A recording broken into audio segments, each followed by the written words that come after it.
د جلال آباد ښار اومه ناحیه کې د سرخاب پل څخه تر درونټي بازار پورې د کابل جلال آباد سړک پراخولو چارې شاوخوا 80 سلنه بشپړې شوې دي. د سیمې یو اوسیدونکی وایي د دغه سړک په پخېدو سره به ګرد و غبار او ترافیکي ګڼه ګوڼه له منځه لاړه شي. کله چې خیر دغه سړک جوړ شي دلته به ډېرې اسانتیاوې نه یوازې دغه د کلي خلکو لپاره د ټولو خلکو لپاره کوم موټر چې دغه په سړک باندې ځي او راځي دا خو د موږ نړیوال سړک د پوه شوې د ټول نړۍ سره دا موږ وصلوي. په دې خاطر باندې دا سړک د موږ لپاره ډېر مهم ده او الله تعالی د موږ اسلامي امارت ته دغه غور کړي چې دغه خلکو لپاره خدمت وکړي. موږ د امارت نه ډېر خوشحاله سو. د درونټي یو بل اوسیدونکی د سړک چارو ته خوښ دی خو نظر آباد سیمه کې په همدې سړک د اساسي پلونو د جوړېدو غوښتنه کوي. ان شاء الله چې دې ته خو موږ ډېر خوشاله یو ځکه چې سړک جوړ شي وطن ورسره جوړیږي او مهم هم دا سړکونه جوړ شي او موږ دا غواړو چې د نظر آباد په سیمه کې دا پر اوبو وړی ده او په دې باندې کار وشي او ښه کار وشي پې باندې ځکه هر ځل دا پیپونه اچول کېږي هغه بیرته سیلاب وړي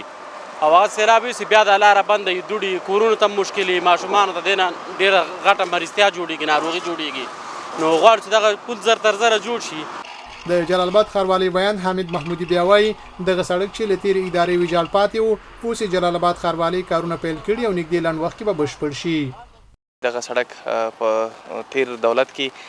د پیدامي وزارت اړوند پروژه وه داسې کارونه نیمګړي پاتې شول د جلال آباد ښاروالۍ اړوند ساحه وه نو د 1400 مالي کال د پروژې خدمتونو په لړ کې د جلال آباد ښاروالۍ له لوري د دغه